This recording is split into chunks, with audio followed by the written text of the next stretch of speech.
Well, good evening, everyone. It's TomPadulaTV and Tom Padula here, and we are ready for another evening dedicated to world history. We'll continue from where we left off last week. Now, the first 5 minutes, I'll just be talking about a variety of things. We'll start the lesson exactly at 7:30. So, today I'm going to cover basically. It's picture writing, the idea of writing and how it came about and how it developed. And how it developed in a lot of places, including, for example, in Egypt, that we call them the hieroglyphics.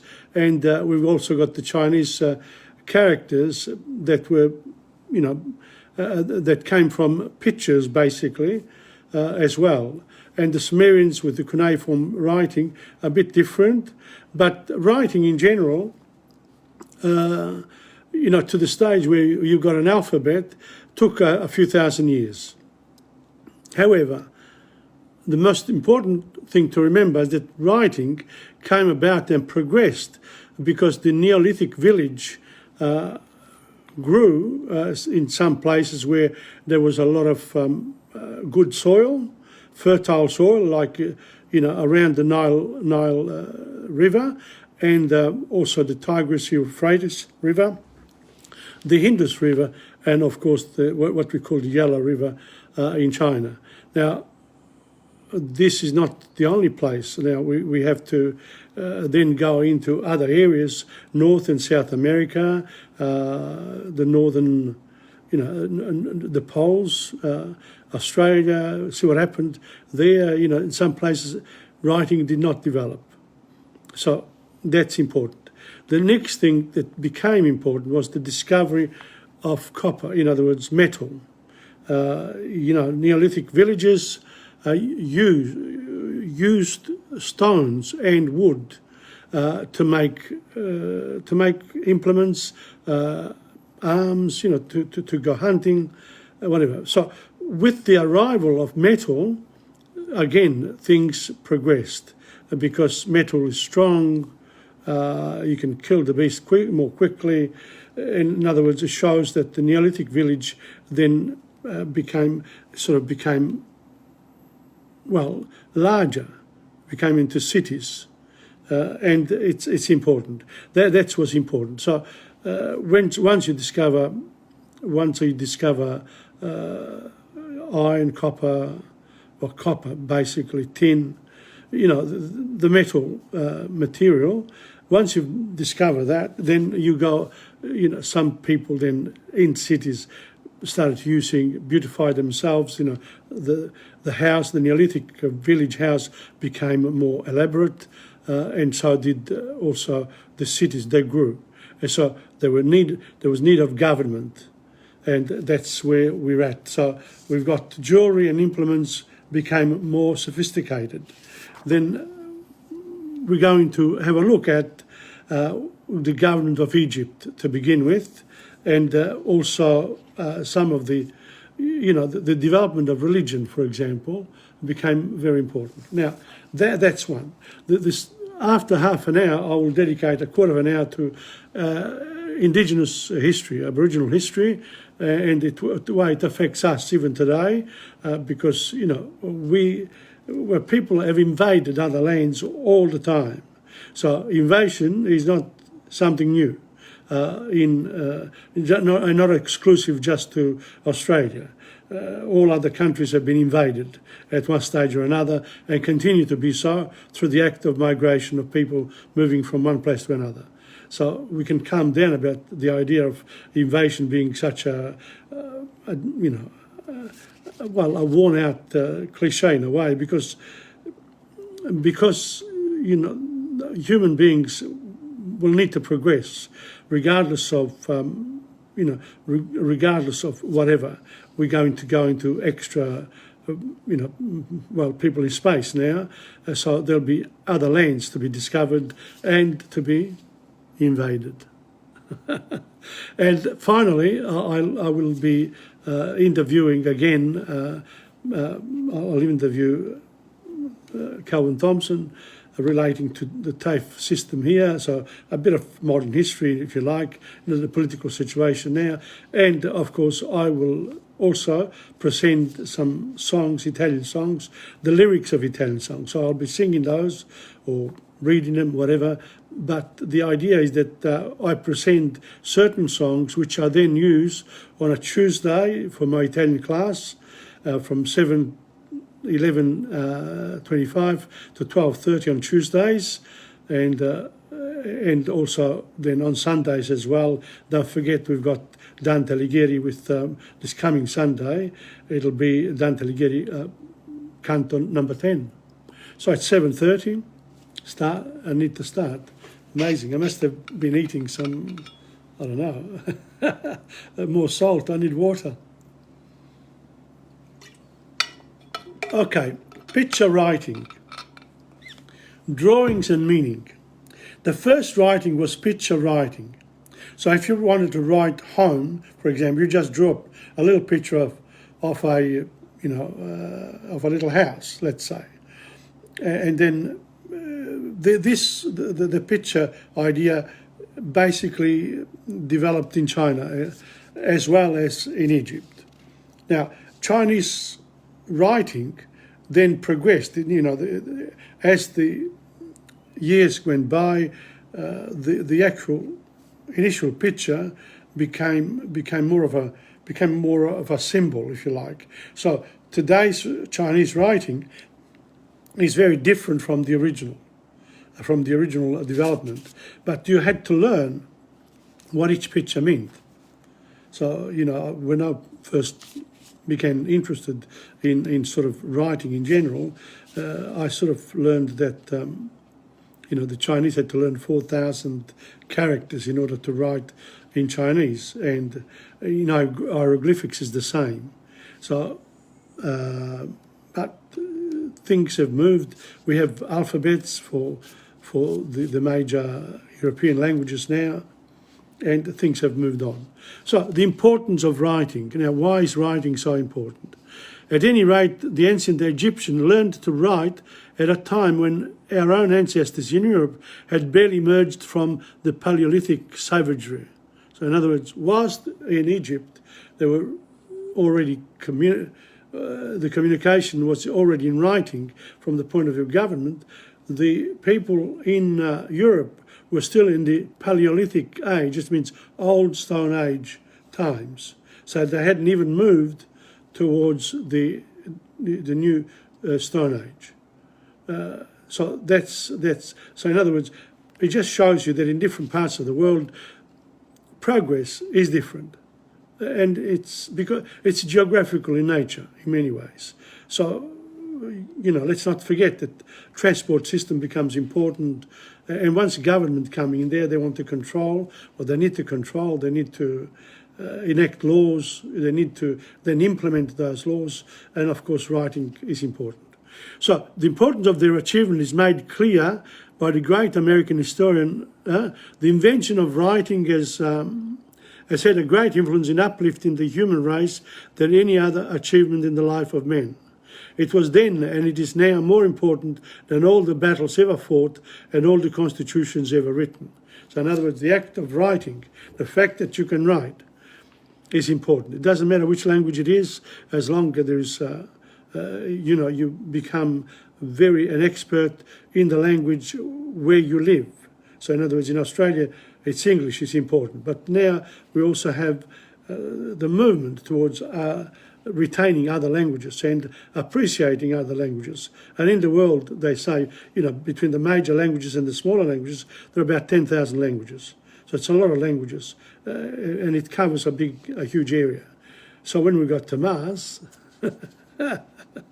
well, what's going to happen? You'll need to develop more Martian local languages. All right. So that's the writing part is important. The second thing was the discovery of copper about 5,000 BC, before the birth Christ, 5,000 years before the birth. Hardly less important was the discovery of metal, which took place about 5,000 BC. The oldest metal implement discovered so far comes from an Egyptian village cemetery of about that date. So again, the archaeologists are important here, and because of carbon dating now, we have more precise ideas of when these things happened. So, because as we said, carbon dating is used for about, you can actually tell, pretty precisely about 16,000 years before the birth of Christ. So the first 5.5 or 11,000, no, 11,000. 5,500, the first lot is pretty good. It's all right. And then the second half, it's sort of it's a bit more difficult to actually know exactly which date. So it is copper pin buried with the body of a Neolithic villager for his use in a future life. So because of the Egyptian respect for the afterlife, so there's a great respect for the dead. And now the tombs are still there, and they're still making discoveries as I speak. We cannot be sure, but it is reasonable to guess that copper was first found on the Sinai Peninsula, since the oldest mines in the world for copper or for any other metal are still to be seen there. So you got to Mount Sinai, you find the old mines. Now, what happened with this metal? It was used for, Egyptians used it for mirrors, pins and rings. So, and I would suspect for, for hunting, more like an instrument, an implement for whatever use, for hunting, in the kitchen, for cooking, etc. Not till about 3000 BC did copper become plentiful enough in Egypt to displace stone in the making of most implements and weapons. So it is about 3,000 years before the birth of Christ. So it's only 5,000 years from now that copper became plentiful and was used widely in Egypt. Let's not forget. So with this, we're talking about Egypt here.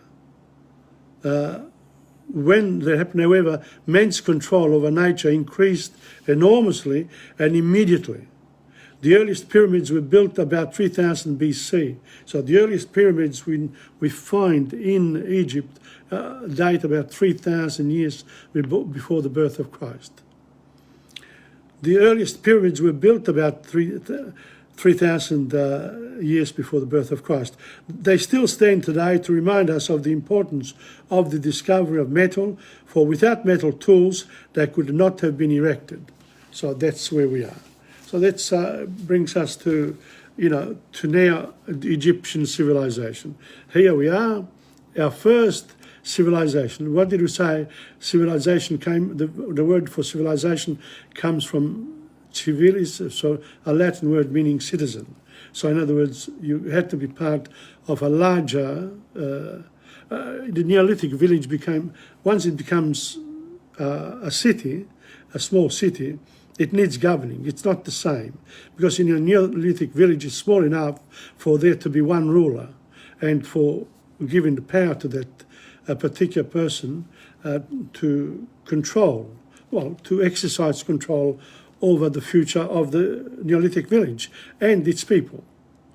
There still were some fighting about who was going to be leader once, the old leader died, or they want to displace him. It depends. So again, these are things that are very individual, and they apply to Neolithic villages all over the world. It doesn't matter where they were. The Neolithic village is really, and still is, a very good idea, because a small town offers community life on a much greater level, but it's limited. You can't have the big hospitals there. You can't have the really big schools. it's small, like in Victoria. We've got lots and lots of small towns all around Victoria where very few people live, because the situation there, the situation in small towns is such that services are limited.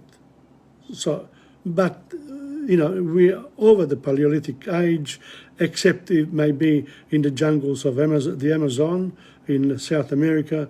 I'm not quite sure. I'd have to check it out. But if a person is a nomad, so if you're a nomad and you move from one place to another, you are looking for food every day, you are going hunting or searching, then it's the old, Paleolithic man. If you live in a Neolithic village in a small town, it's pretty much the same as it was then. But in a large city, it's different, and depending on how large the city is. Now we've got the mega cities, up to 15 million people living in one area. Is it a nightmare? I'm not sure. Melbourne, we're in Melbourne. We've hit 5 million plus now, but you need to handle governing such a big place in a different way than you do a small village. Okay. In the last chapter, we saw how a number of inventions gave rise to the two kingdoms of Upper and Lower Egypt. We discussed this. Probably the first states to exist anywhere in the world. Well, this writer here says this, but I've looked at Chinese history books, and maybe that's not quite the case. So a lot of historians, a lot of people write history books too.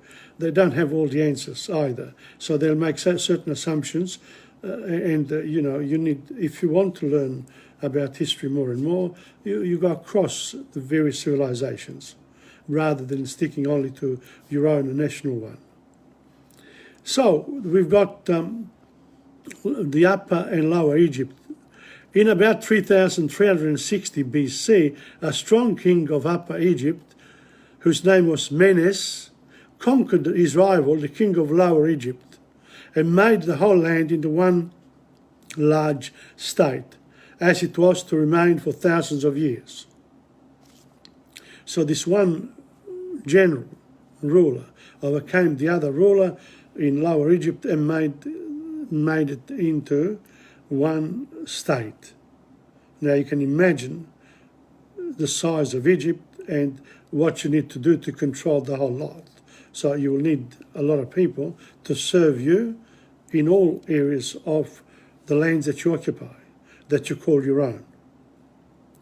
Okay, so what are we going to learn about these civilized people and what do they do? Let's start with the pyramids, which are still marveled at by visitors to Egypt. The Great Pyramid of Giza was built nearly 5,000 years ago, in 2885 BC. Its sides at the base are 756 feet long. It is nearly 500 feet high. 500 feet, so that's about 150 metres high, rather higher than the top of the arch of the Sydney Harbour Bridge, above water level, and it contains 2,300,000 blocks of stone. Wow, what a job. Weighing on the average about 2.5 tons each. How did they move them? The Greek historian Herodotus, writing in the 5th century BC, so we're talking about 2,500 years later than when the Pyramid of Giza was built, says that 100,000 men were working on the building for 20 years. But that was this immense pile of stone for. But what was this immense pile of stone for? So in other words, you got 100,000 men, and presumably there were women there too, who contributed to the building of pyramids. And, there are some films about it which you can watch. Now, the pyramids were tombs for the pharaohs or divine kings of Egypt. And to understand why they were built, we must learn something of the religion of the Egyptians. So in other words, what happened, we said that in a Neolithic village, there is the leader that you can see, like a captain on a ship, or, the Lord Mayor of a small town. You can talk to him there and then. But you can't talk to, in a state, you can't talk to the Premier that easily. These days you can, but in the old days you couldn't see them. They were in castles, etc. Now, you acquire divinity when you really are ruling over the whole land. And don't forget, the Egypt became a big state very early on. So the word religion comes from a Latin word that means originally binding. Religion, you bind, so it binds the community. That's what religion is for. It binds people together, forming certain beliefs, and those beliefs become ingrained in the society. Because citizens were bound to carry out their religious duties to the gods. So once you make your king a god, the Pharaoh became a god. So he no longer was, he was a very special individual who presumably came from God.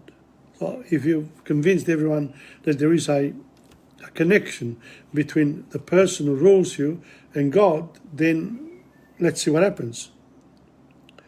And religion was also one of the main forces that bound the people of a country together and bound them all to their ruler, who was himself a god, or at any rate, the earthly representative of the chief god. And that's the Pharaoh became a god, basically.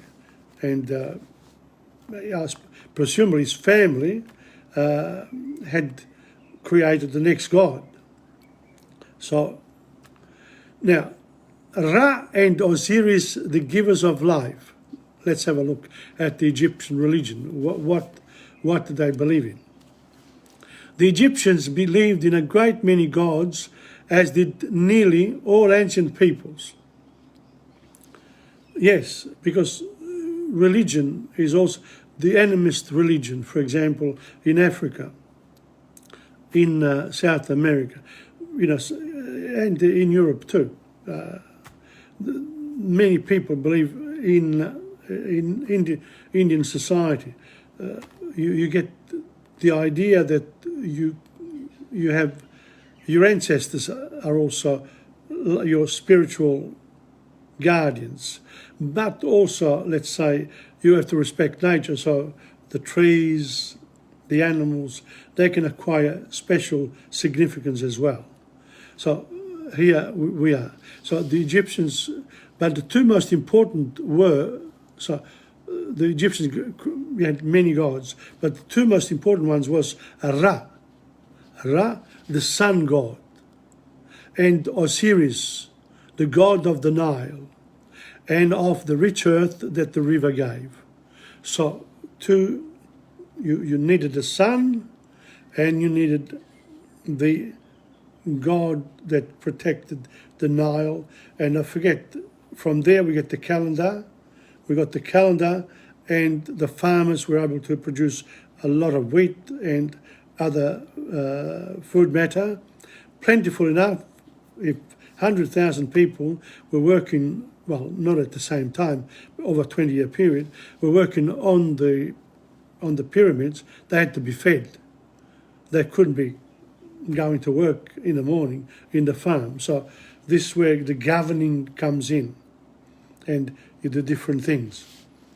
Thus, these two gods were symbols of the two great life-giving forces which caused the crops to grow year after year to feed and bless the people of Egypt. So they felt that they were special people.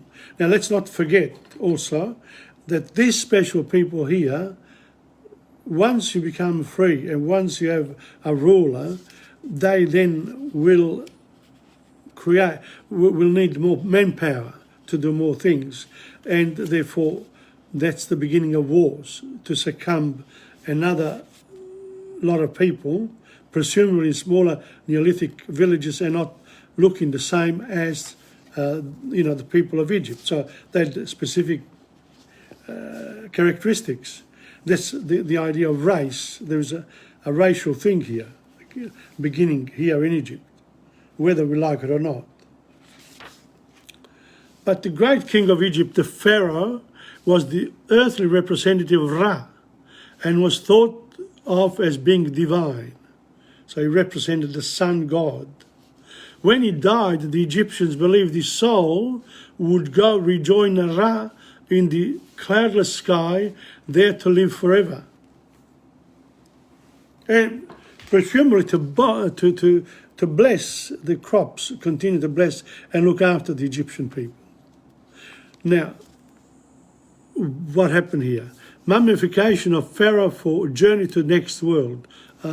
This is why the pyramids were built. They were actual tombs for the great pharaohs. Therefore, his body had to be preserved or mummified and provided with food and drink for the journey. The pyramids were enormous tombs in the centre of which the divine pharaohs were buried, together with rich furniture, clothes, food and drink, and all the other luxuries they had been used to during their stay on earth, including some of the servants. So when the pharaoh went, they went too. How did they go? They locked them in, served the pharaoh for the rest of his eternal life. Later on, the pharaohs and other rich and important Egyptians were buried in tombs cut out of the solid rock that forms the cliffs along the edges of the Nile Valley. Now, I haven't been there. I don't know. Presumably you haven't been either. So we're learning about civilization from books. But it's much better if we can go there some days and have a look. It's a good idea. Some people in my family have gone. They've taken pictures back from there. Very exciting time and memorable. Nearly all of these tombs, like the pyramids, are now empty. They were broken open and robbed by thieves thousands of years ago, all along the way. But occasionally archaeologists discover a tomb which the ancient thieves have missed. That's, how we know about it.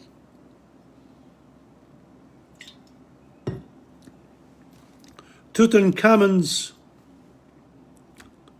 tomb intact.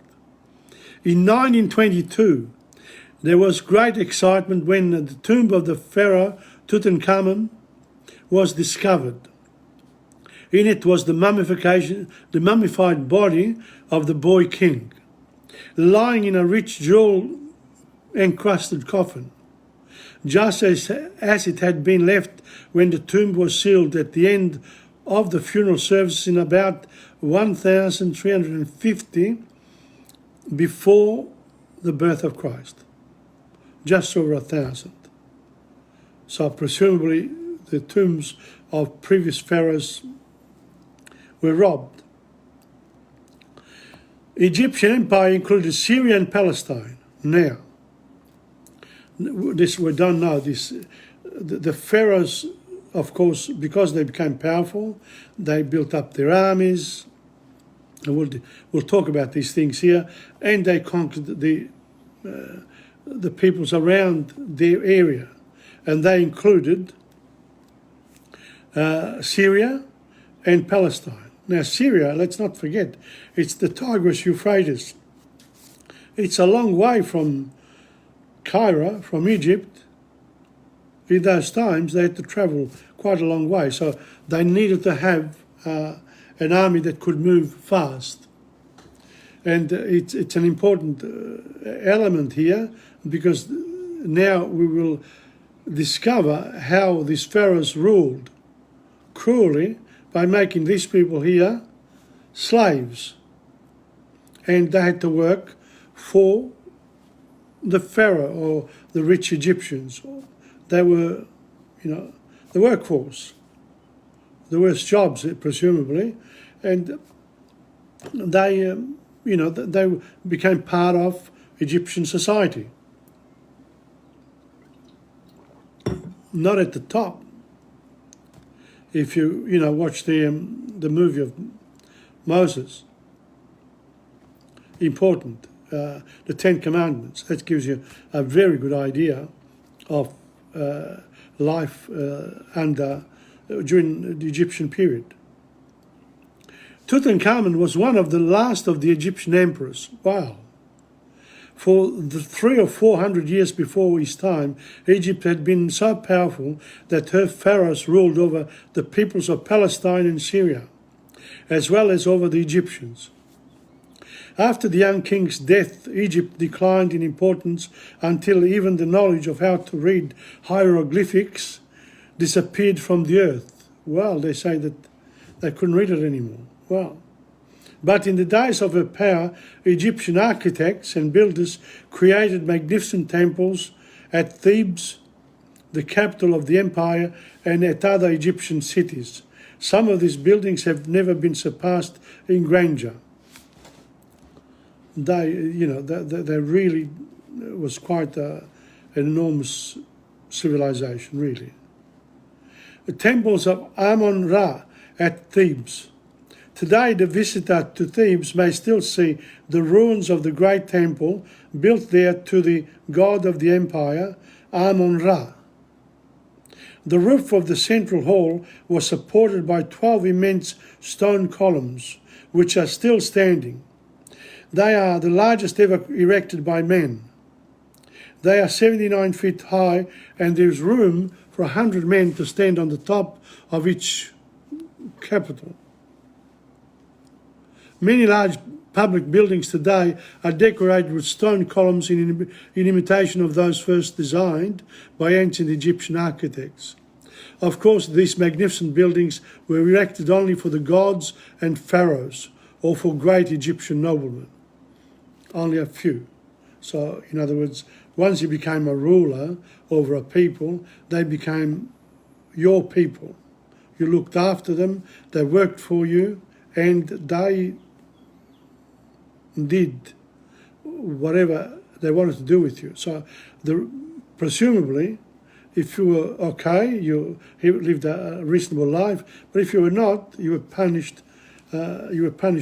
Very, soundly. Now we're getting to the end of it. I'm just going to the people's houses. So we're going to stop after this. Okay. The vast majority of the people were slaves or poor farmers, whose work provided the taxes to pay for all the splendour. There you are, taxes. You like that? What's new? Taxes then, and we're taxed now. But they told me that during the Middle Ages, if you tax the people 5 cents in the dollar, they would have a revolution. Now we're taxed up to 85 cents in the dollar between direct and indirect taxes and all sorts of other tricks, including the bills that we pay. And we don't say anything. We accept it because you need infrastructure, and the government has to govern, and they've got the police and the army on their side. Well, and the laws. Here, it keeps going. So the people's houses. The vast majority of the people were slaves or poor farmers whose work provided taxes to pay for all the splendour. These common people lived in wretched huts made of mud bricks which have long since crumbled to dust. As wood was scarce, most houses had earthen floors, and curtains of rough cloth were used instead of doors, except in the houses of the rich. They could come in and out. The great temples of Ra, Osiris, Ammon, Isis, and other gods and goddesses were looked after by large numbers of priests, many of whom became rich from the produce of the temple farms and from the offerings the people gave to the gods. So, in other words, you get a class system here. You get the pharaoh, his family, the noble under his rule, and then you've got the religious part on the other side that serves the pharaoh, but from a religious point of view. So it's like a department. So you've got the religious, the priests, priestesses, and then you've got the army, then you've got other groups of people, and that's how the initial citizens of Egypt lived under the Pharaoh's rule. We're going to stop there. I hope you enjoyed it. This is good reading material with my commentary, because I can't, just accept what people say. These are descriptions that you can pick up from a lot of books on ancient Egypt. I have very many books on ancient Egypt, and I treasure them because they are. One of these days, I'll actually get some of the pictures that I have and maybe share them with this, with my presentations here on a Thursday evening. But my encouragement to you is to go into a library, use the internet.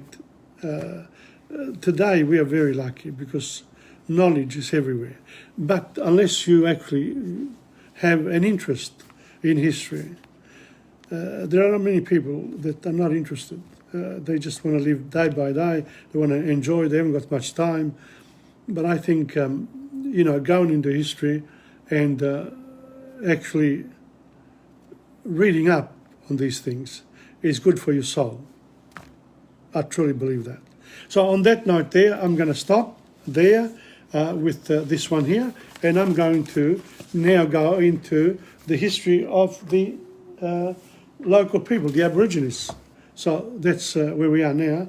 I'll give it a quarter of an hour. It's 8:01, half an hour to Egypt and, the other parts that I've been, the metal and the writing.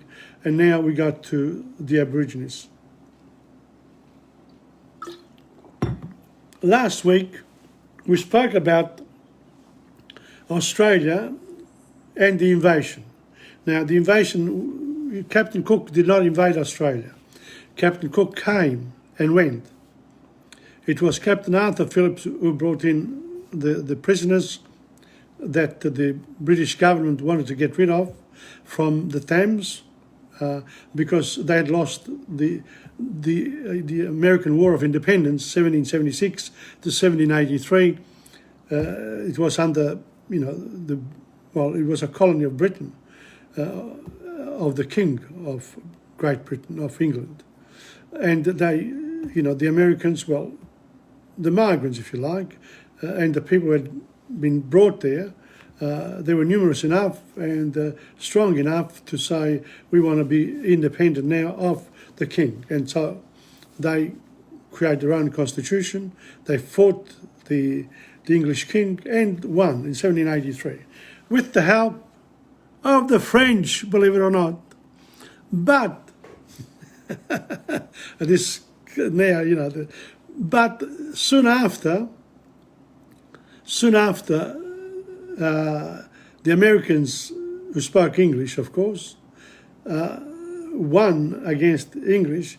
They made deals with the English to continue the trade, and so the King of France, he ended up on the guillotine.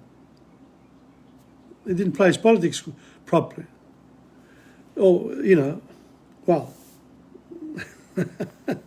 History, see? If you've got to go into it. Now, I don't have all the facts, these are the things that one learns, and when you pass it on, you can't, you have to do some work. Now, let's go to the Aborigines.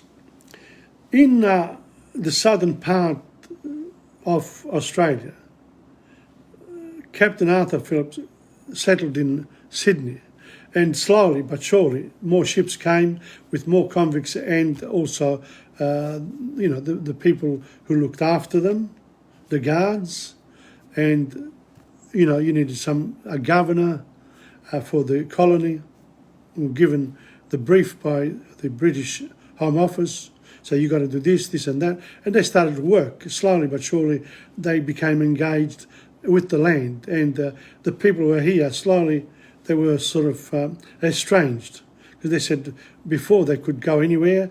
When, when these people from overseas came, they were pretty rough, really. I mean, they also had guns. And now, we're talking about unequal civilizations. But, the way the indigenous people of Australia lived then was like the Paleolithic men. And just a few were in a Neolithic state. So they had a few houses. But I haven't seen, the only house I've seen of Aboriginal tribes was at the gallery, National Gallery. There's one hut. So there were very rudimentary huts that they lived. But let's not forget, the northern part is very hot. You don't need many clothes, but you've got a lot of really harsh conditions when there is no water, where there's no water. But, the indigenous people have learned to live all around the land in Australia, in the north, in the centre. You find a few, but they're always there. They know about the country. They used to know, not anymore, I'm sure. How many people now, that's what progress is, when you get civilization, unequal groups of people, and they mix, regardless of what you become, whether you are the victim or the Lord, whatever. Eventually, with time, time is of the essence here, because with time you have to fuse together. That's what happened in the Roman period. After the Roman Empire, for example, they used to call them the barbarians. They went into Rome from all over the place. That's what happened in England too. If you go to England in the 1940s, there were hardly any people of other colours there. But then afterwards, people began to travel from in Pakistan, etc., etc. So, in other words, the British Empire people modernised, and they went and have a look at the country. And that's what happens in Australia. So in Australia, the southern part was developed by people from Europe, and the northern part, basically, there were very few people up there, so the indigenous people could live up there, and they still do a lot. I mean, if you travel to the north, some people have. They say that conditions there are not as in a modern situation. But now governments are really moving quite fast to close the gap. I think it's a good thing all around. And that way, and we're going to see greater input or output from the indigenous communities. Now, in terms of languages, etc. There's a lot of work being done in education, in health, in housing, in all these areas here, and all governments have to be involved. There's no other way in a modern nation like Australia. So basically, that's where we're at. But what I wanted, I think I'm not going to say more than that today, because what I wanted to do was to show you, was to share with you my interview of Calvin Thompson. It's from last week. So I'm going to put him on. And you can enjoy the actual interview. And here he is. There we are. Well, we're coming back, Calvin, and we had a bit of a preliminary discussion here about TAFE, and I asked you about the curriculum. I said, well, I don't know very much about that, but TAFE, I say TAFE is for education for everyone for life, and it should be free. I agree absolutely that TAFE should be free.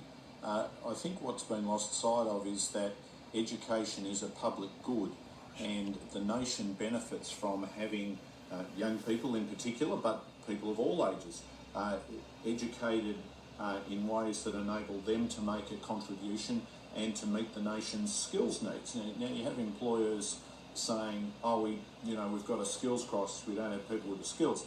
I think that sometimes they're pulling our leg. They want to bring in people, frankly, and exploit them. But the skills issue needs to be addressed, and we need to have a TAFE system that's fit for purpose and does that. And charging fees and putting that focus on the for-profit training providers, I think, has caused us to drop the ball on skills and That's training. correct. That's correct. Even in the larger education system, because the private system, if it wasn't for government handouts, they wouldn't be able to exist. Oh yes, and there was one example from New South Wales, Tom, of a private training college that started out as a one-bedroom flat in Sydney, and within the space of a few years turned itself into an 11-storey building in the CBD. It got over $100 million of taxpayer funds and produced 100 graduates. So that's $1 million per graduate. You know, that is money being flagrantly wasted, and that money ought to be going into courses, including the language courses, because the language courses in the world in which we live, language skills are very useful for the country to have that spread of language skills. We talk about multiculturalism, we talk about multilingualism. You know, people are afraid people speak other languages, but really they are the bridges to the rest of the world. Oh. And if we remember Sydney's Olympics, was one of the great sporting events here, was because a lot of the volunteers there spoke other languages as well. So clearly it's an asset for us in terms of our trading relationships with other countries to have people who have skills in languages other than English, and therefore there is a public good in having those language skills. But it doesn't mean that when you go to a TAFE system, you learn it straight away. When you go there as an adult and you've got an hour and a half, 2 hours a week training class, and then you have to go home and study. Of course, you're not going to be. Your expectations of the skill set that you acquire in that time is minimal. But what it does, it brings the community together. The adults who haven't gone to school in Australia, the adults, the skilled people from overseas, they could go into some of those places. So, in other words, the actual TAFE system becomes a very, very good system for all sorts of interests for the nation. And it's very important that we do save this. I agree, and I think we need a proper workforce development program. We need some job security in there, some full-time positions. A lot of this has been stripped out, and we've had entrepreneurs, and indeed the Age editorial said, we've got shocks in this area, and I think we need to look back at what has been lost in terms of TAFE training and seek to rebuild the TAFE system with the financial investment and the emphasis on quality, the emphasis on skills and a workforce development program. I was a day school teacher during the day, and I always had a few jobs at night, with a young family. So working in the TAFE system, not as a full-time employee, part-time, was very useful, especially with languages, with other subject areas like that one. Yes. You can actually access the already skilled people, the people who work during the day, and who want to have another class with adults, because always teaching children, and you broaden your professional skills by doing that. So the TAFE system is one that would help generally for as an incredible area to be maintained by the state for the generic education that we offer to our children. And I think one of the things that's fallen by the wayside too is the contribution of companies and corporations towards supporting training. Like if you look at a country like Germany, Tom, they have a lot of on-the-job training. They have employers who are highly committed to providing places for often young people, of course, to work within their company and to learn skills in their company. They're getting education, they're getting formal classes, but they're also getting on-the-job training, and the kinds of jobs that they get are valued every bit as much as the academic ones, and so they have been highly successful in achieving a highly skilled workforce, and the involvement of companies there who are committed. They're putting money into it. They're not expecting somebody else to do it. They're prepared to do it themselves, but they also get a say in the content, and make the training meaningful for them. Well, that's what. Then, if by doing that too, as we discussed this before, by doing that, the companies in different areas of industry, they can have their courses tailored to their needs as well. So it's an important, it's another important factor for governments to consider when they allocate money in their budgets for TAFE system. Let's improve it, make it free, and make it universal, so that education is from the minute that you are born to when you go away. It's important, even including philosophy and those other subjects that are good for the soul. Yes. And the expense doesn't have to be great. You don't need to have a lot of full-time people all the time. You can have some full-time people, yes, but you can also have lots of different types of people coming in. Again, I'll go back to my example at the example of Princess Hill and Coburg High Evening School. There were, as I said, 20 languages at Princess Hill. There were 1,400 people. The teachers only got paid for the 2 hours, and at Coburg was the same. I taught during the day. I went there for a few hours. I coordinated the other teachers coming in. We ended up with nine languages at Coburg, and then they destroyed the school. And they had something else. But what I'm saying is, life is forever in movement. So we have to appreciate the fact that in some areas, you might have TAFE college, and if there aren't enough people there, you might have to place them somewhere else. What I'm saying, the commitment's got to be overall, over all the Australian territory. And that includes, we wanted to do Indigenous languages in the early 80s, at Princess Hill. Yes. We couldn't get the books, we didn't know. But that's when, and also at that time, I remember I taught a couple of units from a book called The Invasion for history. So Sure. And one of the things I think too is that skills needs and workforce needs are going to change. We've talked about renewable energy and the need to move to a zero carbon economy. One of the Can we stop there and then we'll pick it up again? Yep.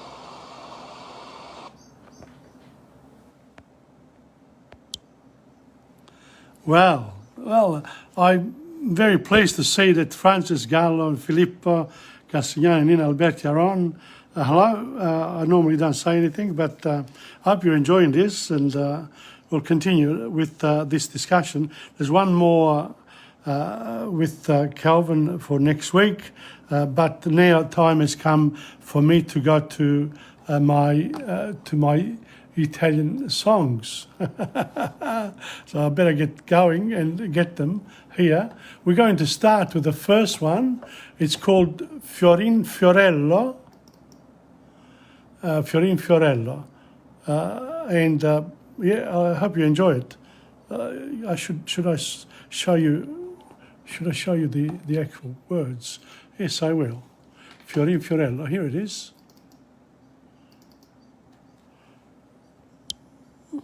So that's the song here, Fiorin Fiorello, okay?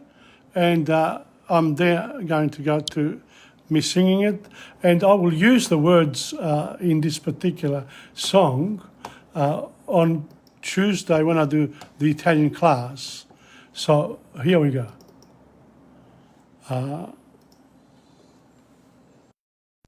Fiorin Fiorello is a lovely song, and here it is. Oggi tutto il cielo è in festa, più ridente brilla il sole, e non so perché vedo intorno a me tutte rose e viole. Il mio cuore innamorato non lo posso più frenare, io non so cos'è, c'è qualcosa in me che mi fa cantare. Fiorin fiorello, l'amore è bello vicino a te, mi fa sognare, mi fa tremare, chissà perché. Fior di margherita, cos'è mai la vita, se non c'è l'amore che il nostro cuore fa palpitare. Fior di verbena, se qualche pena l'amor ci dà, fa come il vento che in un momento poi passa e va, ma quando tu sei con me io son felice perché Fiorin fiorello, l'amore è bello vicino a te. It's a lovely song to learn. Go for it. Yep, that's a good one. It's a nice one. But then there's another one here that I think this is called La Mazurka della Nonna. I have always loved mazurkas and the polkas and the tangos and lots of, the old-time music, which is still very much used in the Italian clubs today here in Melbourne. And one of the songs is called La Mazurka della Nonna. I don't think I've heard it anywhere, but I'm going to try it for you today. Here we go. Quando senti l'orchestrina tra una danza americana che strimpella una mazurka dall'aria paesana, pensi allora alla quadriglia d'un bel tempo che passò, quando usava la pariglia attaccata all'ando, quando non c'erano i tanghi e i foxtrot.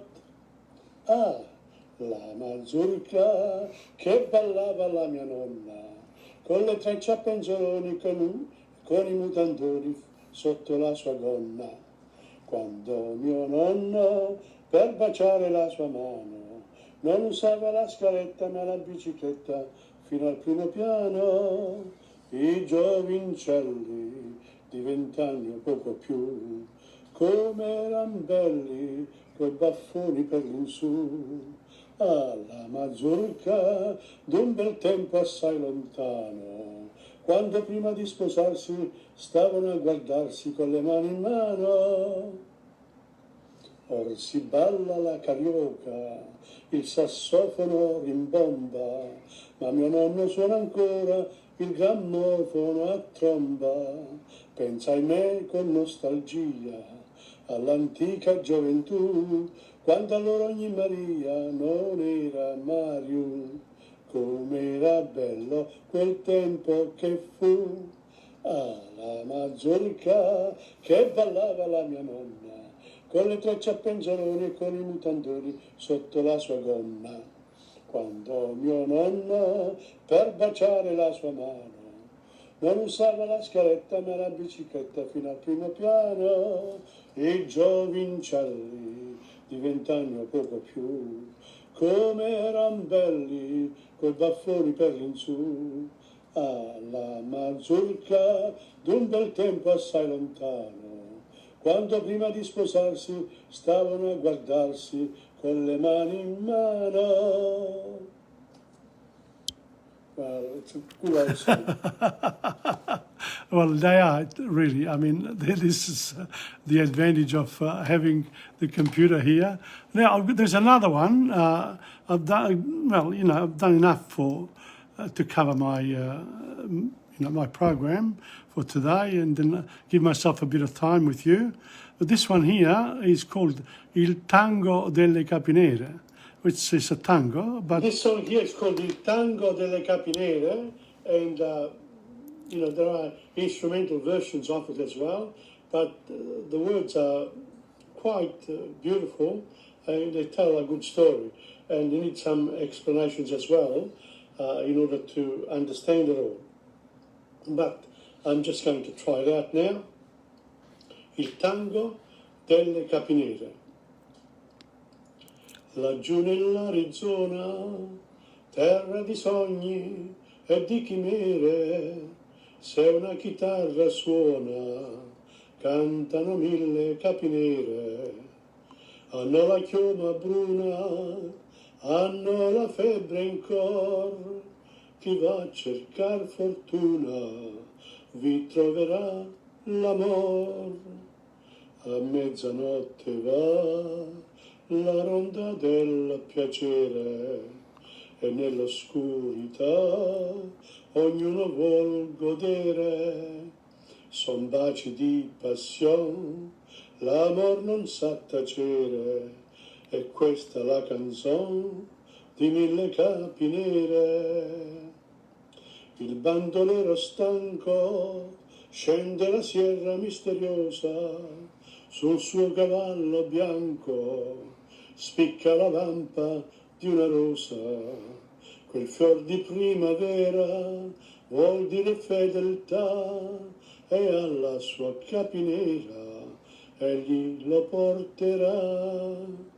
A mezzanotte va la ronda del piacere e nell'oscurità ognuno vuol godere.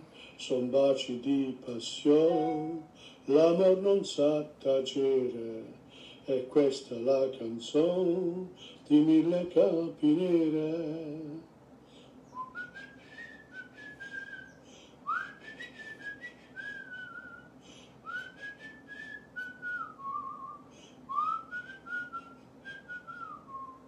E chi ritornerà lasciando le miniere, forse riporterà dell'oro in un forziere, ma il cuore lascerà tra 1000 capi nere.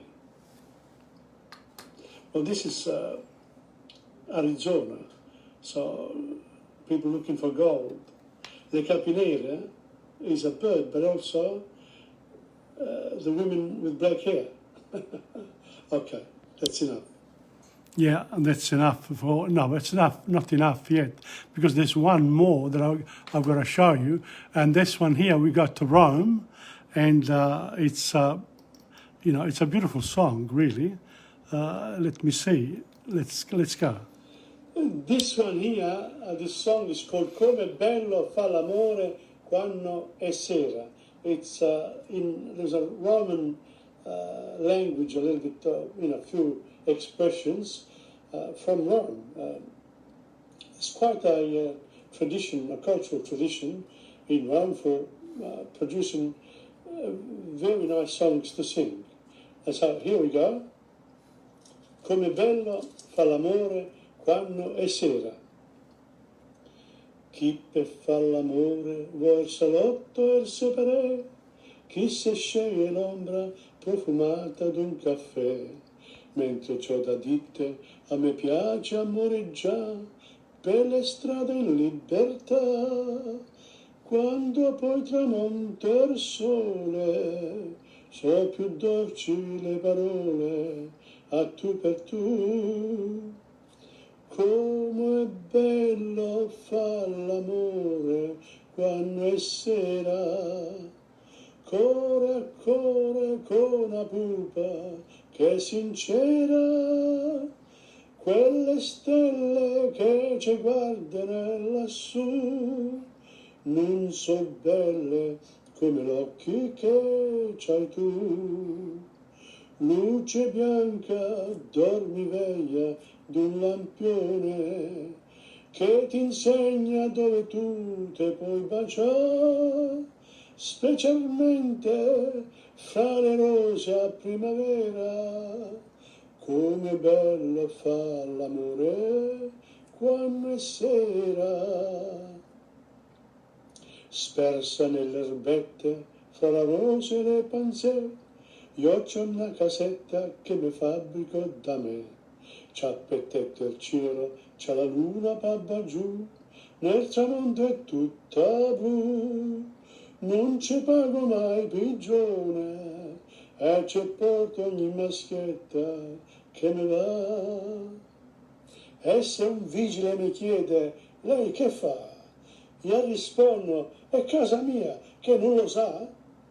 L'ho innalzata con i sogni sta casetta, e se qui la pupa mia mi ritrova, specialmente fra le rose a primavera, come bello fa l'amore quando è sera. Beautiful. It's a lovely song. Well, that means, you know, we come to the end of another hour. I've enjoyed it tonight. I hope you have too. Don't forget these programs are available on my Facebook page, and eventually they'll go into Insegna.com as well. But for the moment, I'm numbering them so you can go back and forth as you please. So, a tutti, ciao, Tony, Angiolino e Maria José as well, grazie, it's my niece, fantastic. So, buonanotte a tutti, Ci vediamo la prossima volta da Tom Padula.